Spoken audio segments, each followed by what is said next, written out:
O sea, muy buenos días a todos, muy buenas tardes, depende de donde nos encontremos, ¿verdad?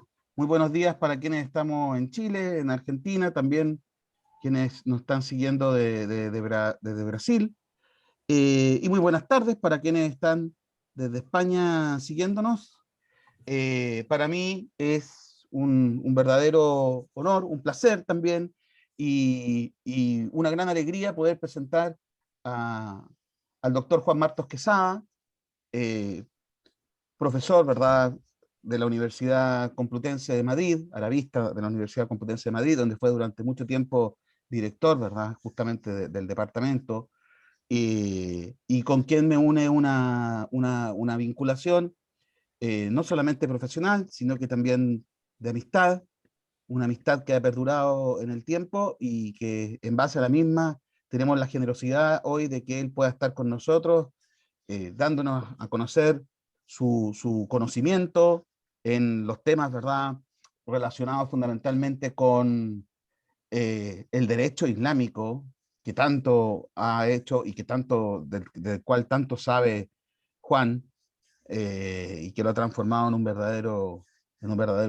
sheikh, ¿verdad? El profesor, ¿verdad? Juan Martos.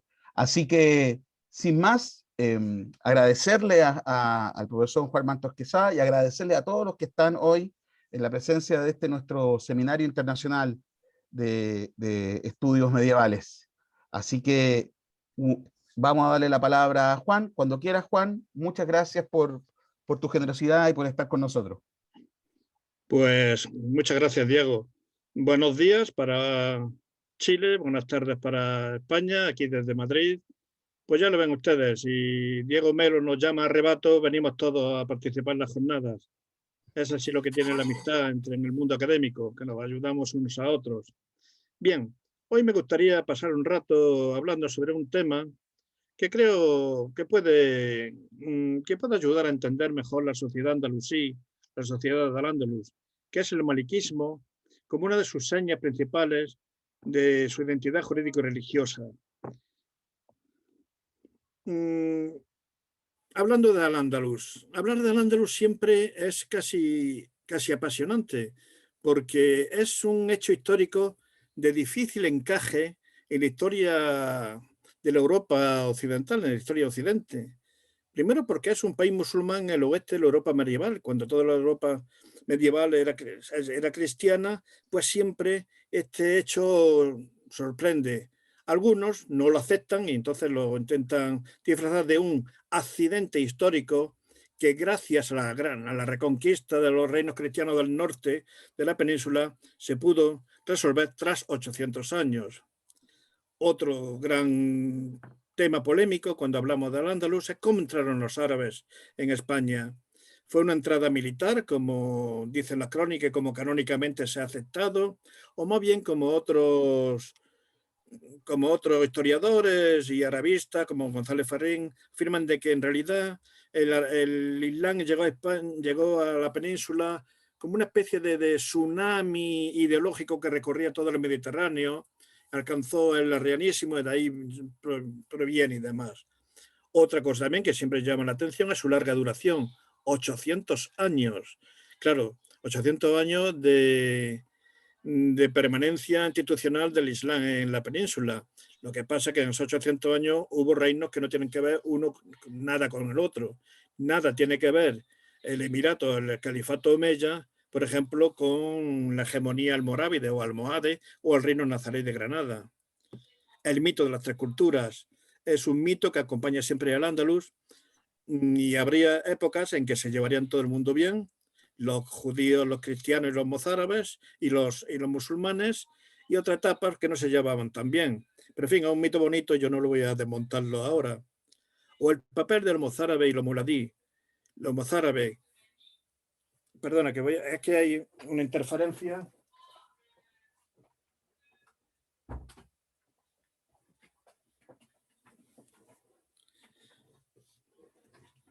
Estas son las cosas del directo.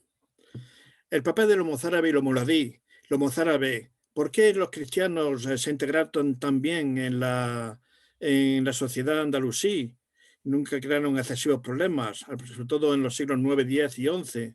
O los muladíes, los cristianos que se hicieron musulmanes en una conversión casi masiva al principio, prácticamente todo el mundo optó por convertirse en musulmán.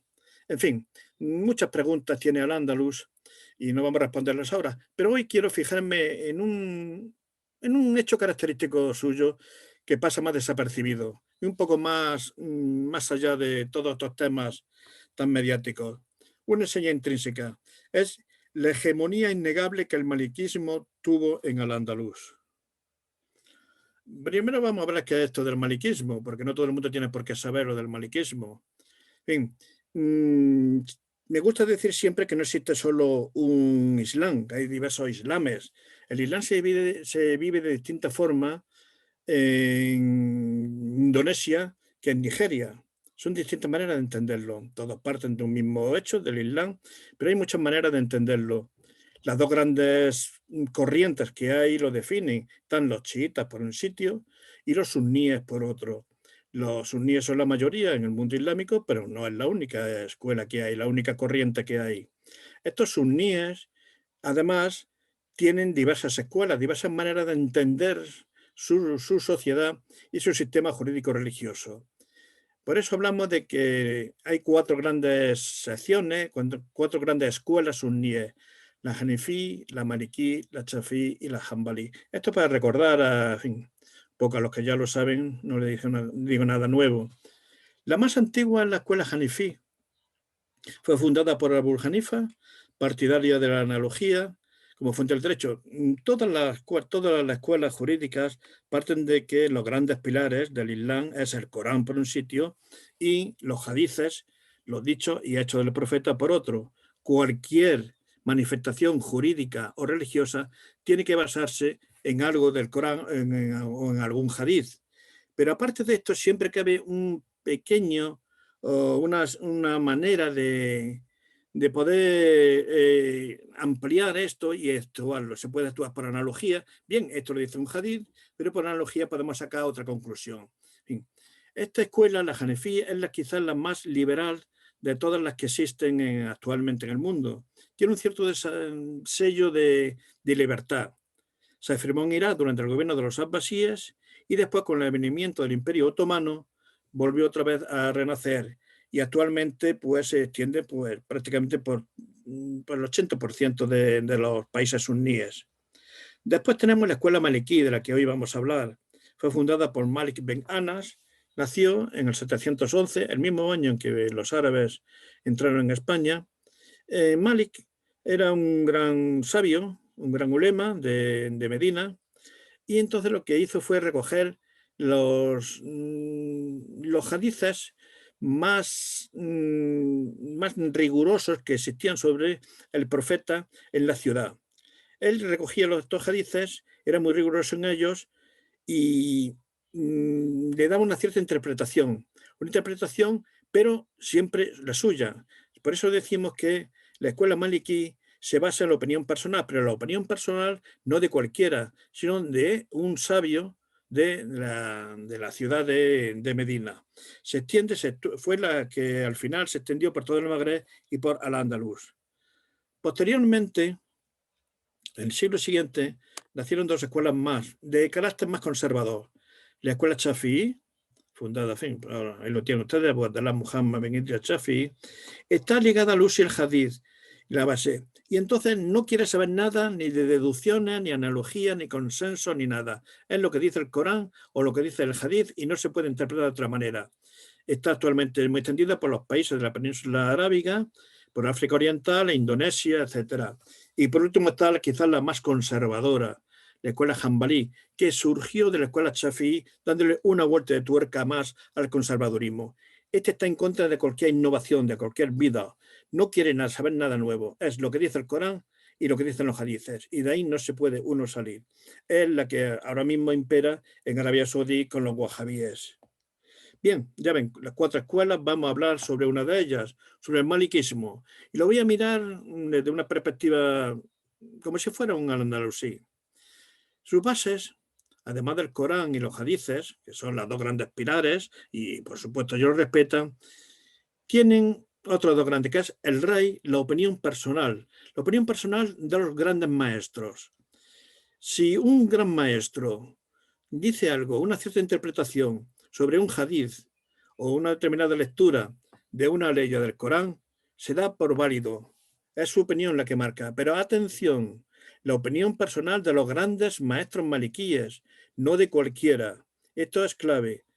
Y después por eso de aquí se deduce que el siguiente gran pilar del maliquismo es el taklid, el seguimiento.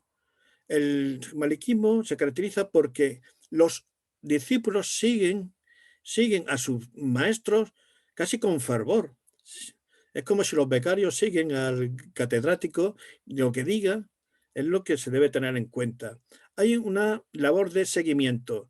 No se pone en duda lo que un gran maestro maliquí ha podido decir. En fin, para quitar un poco esta visión negativa del maliquismo, de seguimiento y demás, también admite el consenso, pero de los ulemas de Medina. Es decir, los ulemas de Medina pueden ponerse de acuerdo en cualquier asunto. Por ejemplo, vamos a suponer que el profeta le tenía mucho cariño a los animales, eso es obvio, pero en un momento determinado hay una plaga de langostas en las cosechas y entonces los ulemas de Medina se ponen de acuerdo en que por mucho cariño que haya que tener y respeto a los animales, hay que acabar con la plaga de langostas. Entonces, esto es una ley que se admite y tomada por consenso. Además, también tienen algo de istillah, es decir, de corrección de la norma. Si muchas veces las cosas tienen que hacerlas por fuerza mayor, si por muchas veces hay que tomar una actitud, una determinación por fuerza mayor, se toma. Pero claro, tienen que tomarlo los grandes ulemas. No vale cualquier persona para decidir si es fuerza mayor o no. En resumidas cuentas, como me decía mi querido maestro Miguel Cruz Hernández, hay mucho taklid, mucho seguimiento y poco calán, poco ejercicio intelectual. Los intelectuales, los ulemas, maliquíes, los alfaquíes, los que se dedican al derecho, los alfaquíes maliquíes, son buenos alumnos, escriben libros sobre sus maestros y libros sobre libros de sus maestros, pero no ejercitan tanto el calán, el ejercicio intelectual. No son amantes de las grandes obras intelectuales sobre el derecho, la teología, el ejercicio del poder, etc. El gran libro del maliquismo es la Muwatta. La Muwatta es un libro que después lo haremos más adelante sobre él porque es uno de los pilares del maliquismo. Es una colección de 1720 hadices que se tomó bajo la supervisión de los ulemas y la gran obra de referencia. Tengan en cuenta que Malik se sabía más de 10.000 y manejó más de 10.000 hadices dichos del profeta.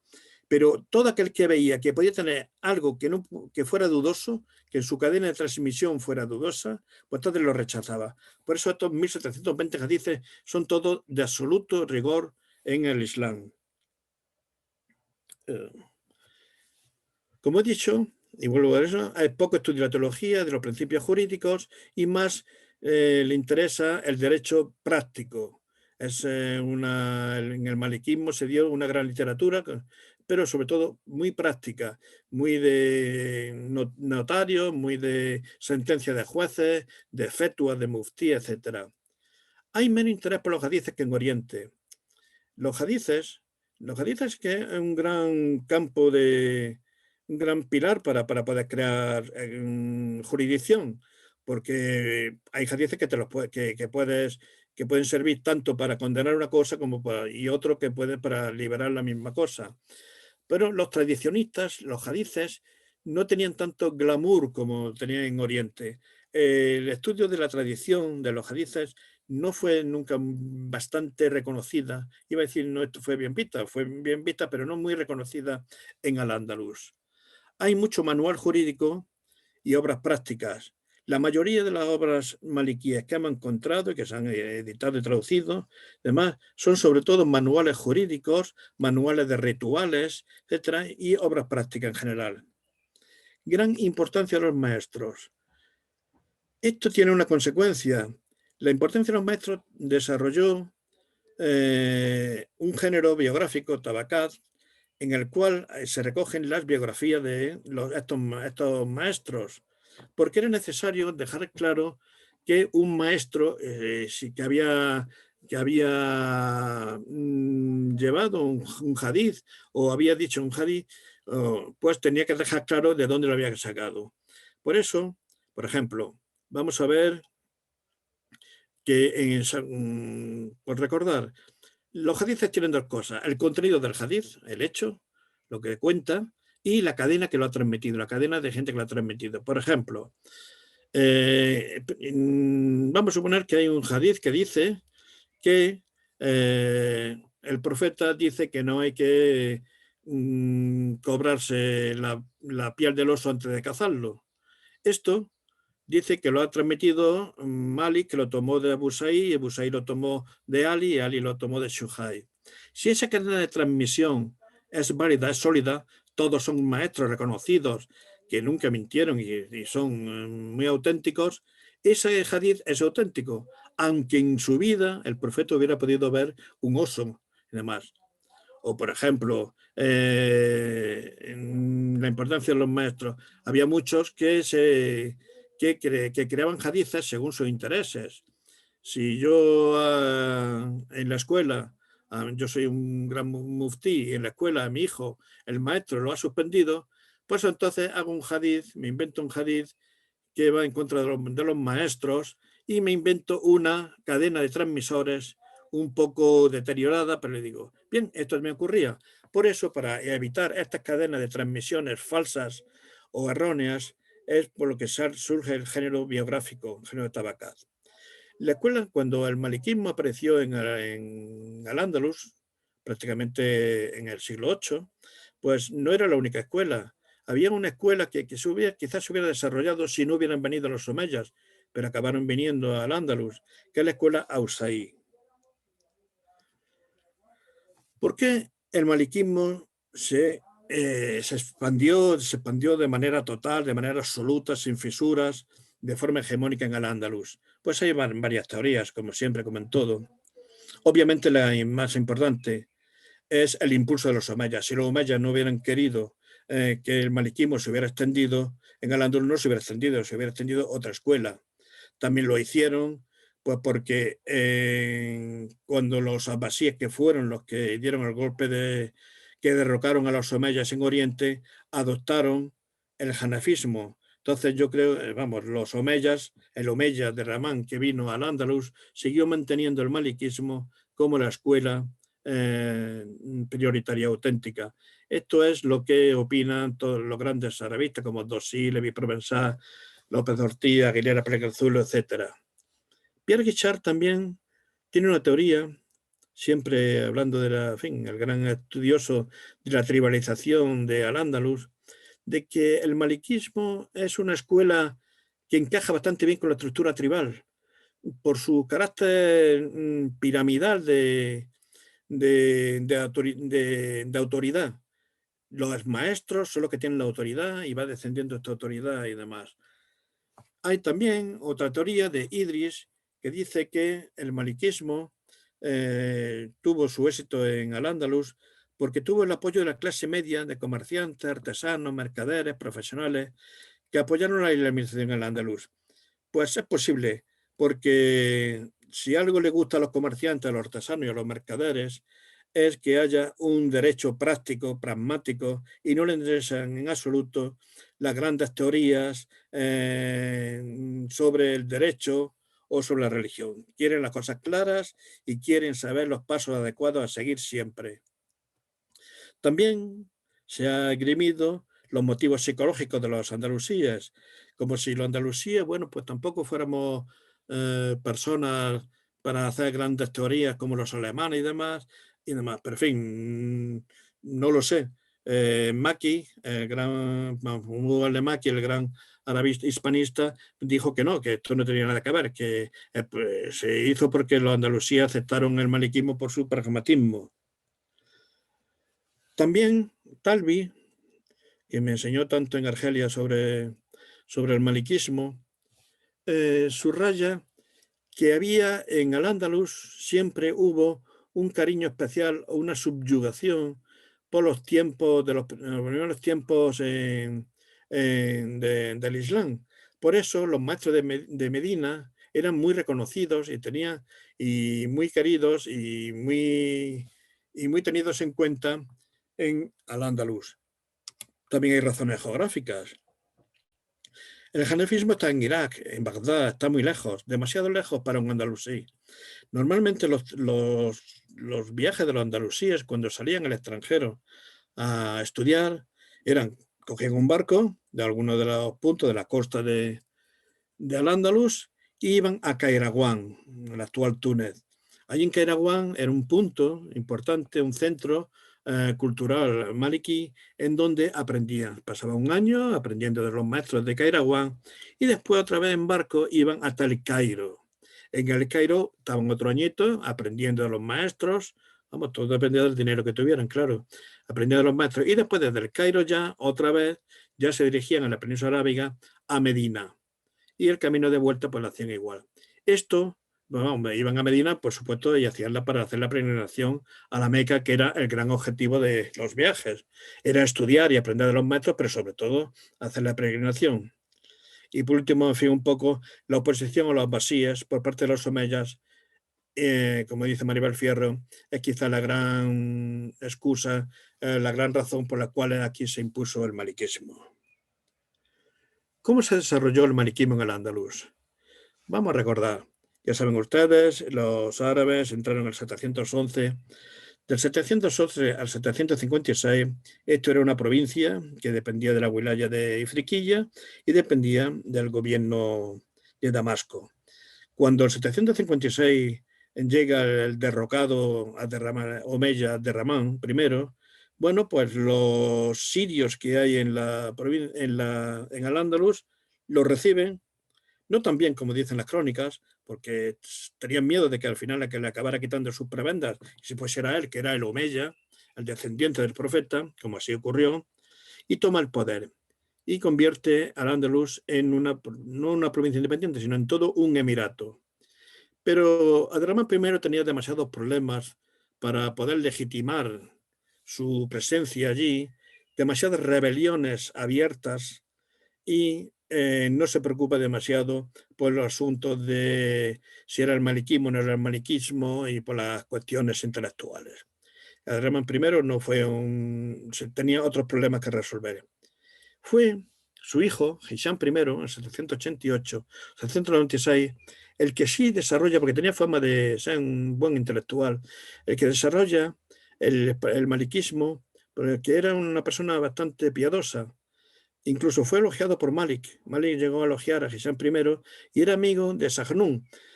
Pongo su nombre porque Sahnún fue fue un bestseller en su época, un gran sabio de Kairawan que fue muy leído por todo el mundo maniquí. Después, Al-Hakam I se encontró con una situación de hecho. La hegemonía que tenían los maliquíes en la estructura, en el ámbito intelectual de la sociedad. Demasiado poder, demasiadas críticas. Se permitían el lujo de criticar al gobierno omeya, a sus gobernantes. Siempre estaban hablando de que el poder, de que si el emir vive demasiado bien, tiene que vivir con más pobreza, tenía que tratarnos mejor a nosotros, a los que estamos todo el día estudiando. Nada más. Este hecho hace que en un momento determinado Al-Hakam I tuvo un encontronazo con ellos. Era llamada la rebelión del Arrabal del 818. Más o menos lo cuento. Al-Hakam I se fue de caza, vino de caza y no tuvo un buen día. Para llegar a Palacio tenía que atravesar el barrio del Arrabal. Y lo atravesó. Mientras lo atravesaba, la gente le insultaba, le tiraba pullas, le daba indirectas, y él llegó enfadadísimo al palacio y ordenó la destrucción de todo el barrio maliquí, donde vivían los alfaquíes, los ulemas maliquíes. La actuación fue de facto. Aquello se acabó, entonces los maliquíes al final decidieron llegar a un cierto pacto, o al menos acabaron viendo que se subordinaban al poder de los omeyas o si no, no tenían lugar. El resto de los emires, los califas, pues mantuvieron esta eterna negociación, este eterno equilibrio entre el poder y los ulemas maliquíes. Etapas del maliquismo. permitido hacer unas ciertas etapas para ver. Voy a hablar del siglo XIX, no se preocupen, solamente vamos a hablar de esto, pero un poco. Siglo VIII, 711, entran los árabes en España. Los árabes que entran aquí son los bereberes, son la mayor parte de las fuerzas, pero están dirigidos, están comandados por los árabes sirios. Bien, entonces el rito sirio de Damasco es el que se sigue llevando en Al-Ándalus, la primera mitad del siglo VIII.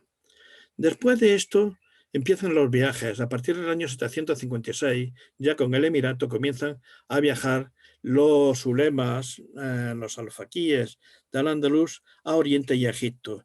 Y es cuando aprenden de los maestros, sobre todo de Egipto y de Medina. Cuando llegan, Malik tuvo bastantes alumnos que eran de Al-Ándalus. Después, la tercera etapa sería una asimilación de los chilenos de Mali por andalusíes, que fueron alumnos directos de Mali. Y el libro que se utilizaba siempre y el que se llevaba a mano y el que se ponía de referencia siempre era la Muwatta de Malik. La primera mitad del siglo IX, tras los enfrentamientos de los maliquíes con el poder omeya que antes hemos comentado, la represión de el conflicto del barrio Arrabal, pues se llega al pacto entre el poder omeya y el maliquismo, por lo que el maliquismo se instaura como la doctrina oficial en Al-Ándalus a cambio de no cuestionar al gobierno omeya. En la época en que se redacta un libro que tuvo muchísima influencia en el mundo intelectual andalusí, La Mudáwara de Sarnún. Y, como ya he dicho antes, los libros que se publican en esta etapa son todos recensiones, resúmenes, reseñas, libros sobre las grandes obras de los maestros maliquíes. En la segunda mitad del siglo IX, la ortodoxia maniquí es ya completa hasta el punto de que la guerra que mantenían con los tradicionalistas, con los que estudiosos del Hadith, con los tradicionistas, pues llega a su máximo punto. Hay un juicio a un gran tradicionista, Baqi ben Maghla, una gran persona, es que a mí me cae muy bien. Baqi ben Maghla era una persona muy... Decía que había que estudiar más los hadices, que no bastaba con los pocos que se sabía, que se podía ampliar más, que había que darle un poco más, porque eso daba lugar a poder ampliar más el campo de sólido, campo de legitimidad del derecho y la religión. Bien, hubo un juicio, lo acusaron de, como siempre, de ser un heterodoxo, lo llevaron a juicio y lo perdió. Ben Martanil, que era un maliquí conservador a ultranza, pues fue quien encabezó toda la oposición a los tradicionistas. Con esto se consolida el maliquismo práctico. Sí, solamente hay una cierta reconciliación con los tradicionistas hacia la segunda mitad del siglo IX. En fin, a partir de este momento se desarrolla el fiqh práctico, las fetuas, los notarios, los jueces que mantienen sus libros de sentencias, etc. Y la primera mitad del siglo X, que es ya el califato, se sigue manteniendo el maliquismo como doctrina oficial. Pues hablamos de los maestros maniquíes, personas que ya nadie se acuerda de ellos, pero fueron personas importantes en su época.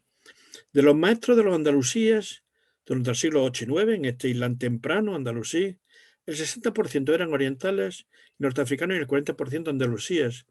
A mí me gusta siempre subrayar este dato porque da una visión de que la cultura del Al-Ándalus no era una cultura cerrada en absoluto. Bebió de los grandes maestros que había en Oriente y en el norte de África. La primera generación de maestros, en el siglo VIII, fueron, como no, los maestros de Medina, era donde iban todos a estudiar. Malik ben Anas y los que acompañaron a Malik ben Anas, Mutarrif ben Abdallah y al-Mundir. Pongo estos nombres, ya sé que aburren mucho estos nombres, pero es que fueron grandes personajes, entonces creo que al menos hay que nombrarlos.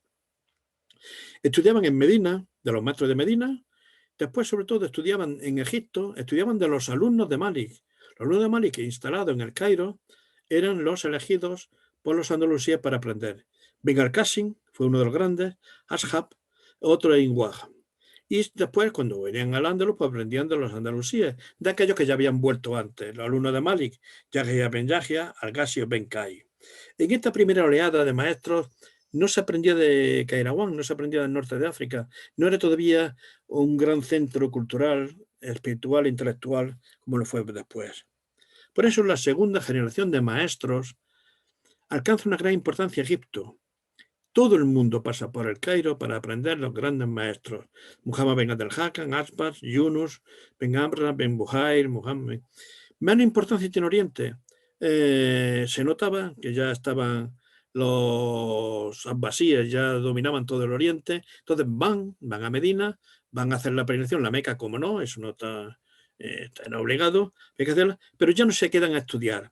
Pero en cambio sí toman como lugar de encuentro, como lugar de académico, la ciudad de Kairouan en el Magreb, sobre todo al gran Sahnun, el autor de la Mudáwana, que tanto influyó en los maliquíes del Andaluz. Y por supuesto, como no, cuando llegaban al Andaluz aprendían los maestros de la casa de aquí, Isa ben Dinar, Said ben Hassan, etc. La tercera generación, ya todos los grandes maestros son andalusíes. Es la época en que es los orientales y los magrebíes los que vienen al Andaluz a aprender. Y los andalusíes, aunque siguen saliendo a aprender fuera, prefieren quedarse en casa y aprender de los maestros del andaluz. Prefieren a los que se dedican al fiqh. El fiqh es el derecho práctico, como Ben Musain o Al-Utbi. Hay pocos alumnos de aquellos maniquíes que son ascéticos, como Ben Al-Qasar. Ya sé que parece que Al-Ándalus se vivió una gran mística, ¿no? Se vivió con Ben Arabi, pero no crean ustedes que los maliquíes eran grandes místicos, en absoluto. Eran demasiado prácticos. Hay casos, claro, cómo no. Pero en fin, ya sé que esto es un mito también, el misticismo andalusí, pero no, la realidad no lo acompaña. También he visto que hay pocos seguidores de expertos en lecturas coránicas. No era tampoco una de las asignaturas preferidas por los maniquíes. Y desde luego, como ya vuelvo a insistir, poco tradicionistas. Aquí ven Maglas, que sufrió la represión o sufrió un juicio, y Ben Guadda. Y aquí he querido hacer un pequeño cuadro para traer los nombres de todos estos personajes. He intentado poner la primera generación, los principales maestros de Medina, de Egipto y de los Andaluz, la segunda igual, y la tercera. Como verán, en la primera generación se aprende de los maestros de Medina y de Egipcio y del Cairo. La segunda generación, sobre todo del Cairo y de Kairouan, Sahnun, y la tercera prácticamente de los andalusíes. Y ahora pasemos un poco ya como último capítulo a los libros de cabecera de los primeros maniquíes. Todo intelectual tiene su biblioteca y siempre hay una biblioteca canónica en todas las asignaturas y en todas las ciencias. Y cómo no iba a ser también con los maniquíes. Los maniquíes que se preciaran tienen que tener una serie de libros que no podían pasar de ellos. Hay unos 12 libros, ya he dicho 12, por poner un número. En fin, quien tuviera dinero tendría los 12 libros en su casa, al lado de la mesa de estudio. Quien no, pues tendría los otros menos. Estos son los 12 libros que marcaron el maliquismo, el Islam temprano del Andaluz. La Muwatta de Malik, del Medina Malik ben Ghana, el fundador de la escuela. El Kitab al-Fatawa, el libro de fetos de Sabtún. La Jadilla de Isa ben Dinar, andalusí. Del egipcio Muhammad al-Hakam, Kitab al-Masai. La Mudáwana de Sahnun, de Kairouan. El Kitab al-Wadihah, de Ben Habib, andalusí. La Mutajaya de Al-Utbi, también andalusí. Al-Zamaniyya de Abu Said, andalusí. Kitab al-Wazai de Ben Malawan, andalusí. La Mutakshiya de Ben Musai y el Musanna y el Musnad de Baqi ben Mala. Estos son los libros fundamentales que conformaban la educación de un maliquí. Vamos a ver los 3 o 4 principales. Cómo no, hablar de la Muwatta de Malik ben Ghana. Su autor, vuelvo a repetir, el fundador Malik ben Ghana, el cadí de Medina, muy promeya y anti-abasí. Los abasí intentaron acercarse a Malik ben Ghana porque sabían de la importancia que tenía y de la influencia. y le dijeron que hiciera un libro. Ya él ya había había escrito, él no lo había escrito, lo recogieron sus discípulos. Le dijeron que escribiera un libro para que recopilara los hadices y demás, pero nunca le hizo caso, nunca siguió este consejo de los basíes malibenganas. Su obra no es solamente una colección de hadices, sino una organización los mismos. Cuando si ustedes tienen alguna vez la ocasión de leer la Muwatta, verán que están ordenados por rituales, por herencia, etcétera y demás. Están puestos pues como si hicieran una pregunta, entonces él responde, por ejemplo, con la cadena de transmisores auténtica. Dice Shuai que le dijo Muhammad, que le dijo Sai, que la barba había que tenerla a una altura de 10 centímetros, ni uno más ni uno menos, por ejemplo, por poner hadices, porque aquí hay hadices para todo tipo. Nunca fue redactada por su autor, fue recogida y recensionada por sus discípulos. Y de ahí, por eso hay tantas muwatas diferentes, casi 30 recensiones diferentes encontramos, hombre, diferentes. Se nota quien lo ha reelaborado, quien lo ha recopilado, pone su punto. Y de estas 30, hay entre 6 y 13 que lo hicieron andalusíes. Ben Lubaba dice que 6, pero el Cadí y ya dice que hay hasta 13 recensiones de la muwata hechas por andalusíes. Existen muchos manuscritos, centenares de ediciones y traducciones en el mundo. En español hay dos traducciones. Una pues, hecha por Abdurraza Pérez e Imán Puig, encargada por la Junta Islámica, hecha en Córdoba en el 99, y otra por Melara Navío, que es para mí es el autor, el traductor mejor del Corán al español. Es mi traducción favorita, que le hizo para Granada, en Granada para la editorial Madrasa. Solamente hay estas dos traducciones al español. Otro libro importante, La Mudáwana de Sahnun. Es la gran obra del maliquismo norteafricano, que se sigue todavía y encontrarán en la Mudáwana de Sahnun en cualquier mercadillo que vayan de libros y demás, que junto al Muwatta es la que más ha influido en el Andaluz. Su autor, el cairagonés Sahnun, aprendió de Malik, pero también del egipcio Ben al-Kansi y del cairagonés Asad Ben Furad.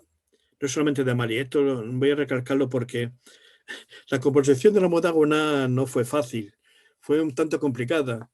¿No creen ustedes que las polémicas por la autoría de una obra son de actualidad? Ya se daban desde el principio. Lo cierto es que Asad, que era un famoso en Kairawán, un gran sabio, todo el mundo seguía, pues hizo una recopilación de hadices y la llamó la Mudáwana. Perfecto, muy bien, todo el mundo la consultaba. Sahnun la recogió, la vio, la anotó y se la llevó a Ben al-Qasim, que vivía en el Cairo. Ben al-Qasim, que era un poco hanifí y no le gustaba tampoco demasiado a Assad, hizo algunas correcciones, algunas advertencias, algunas tensiones, quitó algunas cosas y demás. Cuando volvió Sahnun a Kairawán con esta nueva mudanza corregida por Ben al-Qasim, se pilló un enfado de muerte y dijo que no quería saber nada de ello. Entonces Sahnun cogió y dijo, vale, de acuerdo, pues voy a rehacerla yo, la voy a ordenar a mi gusto y es por eso y es la que ha pasado a la historia, la Mudáwana hecha por Sahnun. Es una de las obras más recensionadas, como he dicho, plagiadas, resumidas, reseñadas, etc. Hay muchísimas ediciones y traducciones, pero no hay ninguna al español. La última traducción al inglés la ha hecho en 1920, sí.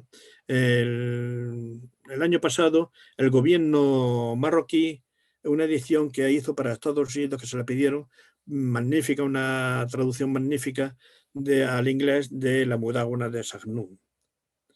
Otro libro importante, que siempre digo, es la Kitab al-Wadhiha, el libro de lo evidente, la tradición y el derecho. Lo escribió un andalusí muy famoso porque era historiador, Ben Habib, era un polígrafo, jurista, viajó al Oriente, fue un líder maliquí y fue asesor del emir al-Hakam I. Es un tratado jurídico que recoge cuestiones planteadas por el autor a sus maestros en Medina y Egipto y acompaña otras citas, además, un libro bastante completo. Pero la obra no se nos ha perdido, la obra completa. Pero como antiguamente una de las características de la literatura islámica medieval es que no había ningún problema en copiar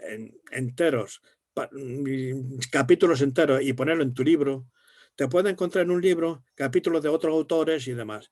Y con esos capítulos que hay en esos libros se ha recompuesto la Quitar al-Wadijah de Benjamín.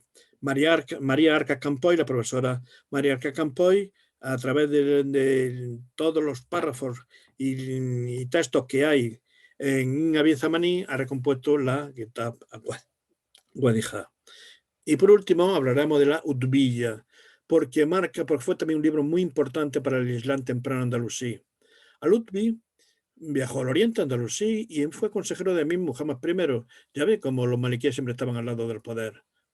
La Utbiyya es una práctica recopilación de opiniones de maestros maliquíes sobre diversos, pero tiene algunos errores, porque Al-Utbi era una persona muy inquieta, muy rápida. Entonces tomaba nota rápidamente sin reflexionar y tomaba mal, porque lo hacían muy, muy rápido. Esto se lo decían siempre sus compañeros. Entonces tiene algunos errores.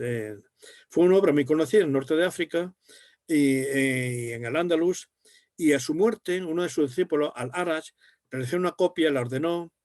No nos ha llegado completa hasta nosotros, las Mutajras de la Utbiyya, pero hay bastantes fragmentos y algunos manuscritos también de fragmentos, y sobre todo lo recopiló Averroes el Viejo en sus obras. Hay una gran parte de la Utbiyya. Esta parte de la Utbiyya la ha traducido parcialmente Ana Félix y la ha dado a la traducción al español. Bien, pues como conclusiones, por concluir siempre algo, la hegemonía del maliquismo en Al-Ándalus fue completa, innegable, indudable, y fue una de sus señas de identidad. Las causas que propiciaron esta hegemonía absoluta son muy variadas, pero la más importante es porque respondía a una sociedad que necesitaba tener muy claro cuáles eran las orientaciones prácticas del Islam. Y por supuesto que fuera apoyada por los omeyas. El maliquismo tuvo su base en la Andalusía, que aprendieron de Medina de Malik, pero también en los maestros de Egipto y en los de Kairawán. Y en fin, como siempre digo, es una doctrina que en Al-Ándalus se expandió y se desarrolló a través de grandes obras de carácter práctico. Pues muchas gracias con esto.